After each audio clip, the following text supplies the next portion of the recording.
What if I told you one tiny protein in your brain might be holding a big clue about MS, not a new drug, not a miracle diet, a protein you've probably never even heard of? And what researchers just discovered about it? Yep, it made my eyebrows go up. Let's break it down MS style. Simple, funny, and no PhD required. Alright, let's get to know this little protein we've been talking about. They call it neurofilament light chain, or NFL for short. I know it sounds like something you'd see on a sports channel, but let's just call it our messenger protein. It's a messenger that carries vital information from deep inside your nervous system. Think of your nerve cells like the electrical wires in your house. These wires carry messages all over your body. They tell your legs to walk, tell your hands to wave, and tell your eyes to see. Inside each wire, you have tiny support beams that keep shape and strength. That's our messenger protein, NFL. It's the internal scaffolding that holds everything together. It helps messages travel smoothly from brain to body. In a healthy person, NFL stays tucked safely inside the nerve cells.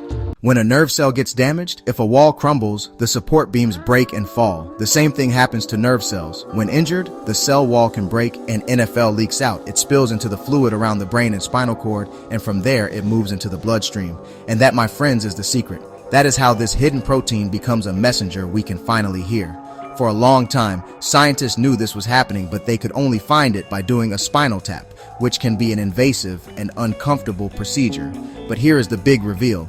Thanks to incredible new technology, scientists can now detect even the tiniest amounts of this messenger protein with a simple blood test. Can you believe that? A simple blood test can now tell us what's happening deep inside the brain and the spinal cord. This is a true game changer. The latest research has shown a clear and powerful link.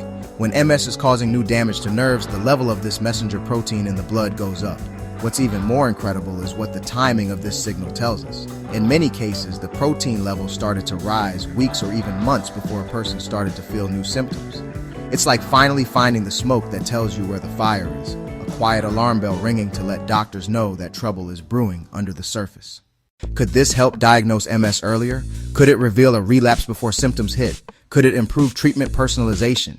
Imagine your MS being tracked like your phone location, but in a good way.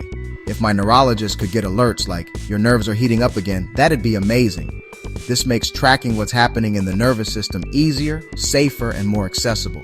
If someone comes in with early vague symptoms, a high level of this messenger protein could be a strong clue that there is neurological damage happening, pointing them in the right direction for more specific tests, like an MRI, much sooner. Sometimes damage can be happening even when you don't feel any new symptoms. This is often called silent progression. If your messenger protein levels start to creep up, it could be a warning to you and your doctor that a flare-up is on the way, or that the disease is active, even if you feel okay. This gives you and your healthcare team the ability to make smarter, faster decisions about your treatment. For example, if your NFL levels are high, it might be a sign that your current medication isn't working as well as it should be to protect your nerves. It could open up a conversation about trying a different therapy that might be more effective for you. It's about personalizing your care, moving away from a one-size-fits-all approach and toward a plan tailored to what your body is telling you. Living with the uncertainty of MS can be exhausting. Having a biomarker that can provide clearer answers can lift some of that mental burden. A stable low level can offer reassurance that your treatment is holding the line. And if the level does rise, it's not a reason to panic. It's a signal to act. We have to keep our feet on the ground and be very clear about what this is and what it isn't. This messenger protein test is a monumental step forward, a fantastic new tool for our toolbox. But, and this is a big but, it is not a cure for multiple sclerosis. A blood test measures damage. It does not repair it. It's a sophisticated alarm system, not the firefighter that puts out the blaze. We are still in the early days of using this technology in everyday clinics.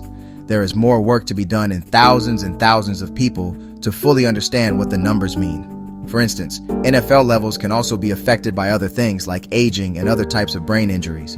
So doctors have to learn how to interpret the results in the context of your whole health picture. We also need to make sure that the tests are standardized and accessible to everyone, everywhere. Right now, not every clinic has the sensitive equipment needed. It will take time and effort to make it routine. So while we celebrate this progress, we must also hold on to a healthy dose of realism. Hope is allowed, science is moving. This protein could help shape future treatments. You are not imagining your symptoms. MS physiology is real, measurable, trackable. Your body isn't lazy. It's sending signals science is finally learning to read. Imagine going for your checkup and having another piece of data, a concrete number from a blood test to discuss. Track how well your treatment is working, not just based on how you feel, but what's happening at a biological level. If the levels go down after you start a new therapy, that's a very strong sign the medication is protecting your nerves. It can give you confidence and peace of mind that you are on the right path. If one tiny protein can help doctors understand what's happening inside us, I'm all for it. I remember sitting with a dear friend a few years ago as she tried to describe a new sensation in her legs. She said, "It's not really pain, and it's not numbness. It's just wrong. And I don't know if it's the MS or if I'm just tired or if it's all in my head." I could see the frustration and exhaustion in her eyes, the burden of trying to explain the unexplainable. That's why this discovery touches my heart so deeply. It feels like an answer to that wish. It's a tool that says it's not in your head, it's in your blood. It fosters a deeper sense of trust between you, your care team, and in yourself. There is so much healing in simply being seen and believed. After all we've talked about today, I want to leave you with one clear, shining takeaway. If there is one thing I hope you hold in your heart, it is this. Science is learning to listen to your body in a whole new way. For so long, you have been the one translating your body's signals, the fatigue, the pain, the numbness, and putting them into words. But now, your body is starting to speak a language science can understand directly. This messenger protein is one of the first words in that new conversation. It says, we see it, we can measure it, and we are going to use this knowledge to help. It lets you step into the doctor's office, not just as a patient, but as the CEO of your own health. This discovery won't solve everything overnight, but it's a strong, steady light on the path forward, a more personalized, more proactive, more hopeful than ever. Every single day we are getting smarter, we are getting closer. Do you think this protein could change how MS is diagnosed? Would you want your neurologist to monitor your MS with biomarkers like this? Drop a comment below. I want to hear your take. If this gave you a new way to look at MS, hit the like button. It helps our MS community grow. And subscribe so you don't miss the next deep dive. We're learning this wild disease together. So what do we do with this information now? We talk about it, we share it, we bring our curiosity and our questions to our doctors and our nurses, ask them if they are using this biomarker test in their clinic, what they think and how it might fit your personal care plan. Don't be afraid to be the one who starts the conversation. You are your own best advocate. How does this news make you feel? Does it give you hope? Does it raise new questions? Talk about what a tool like this could mean for your life. When we share our stories and our hopes, we build a community of strength. We are all in this together, step by step, light by light, moving forward into a brighter, more hopeful future. Let's keep this conversation going.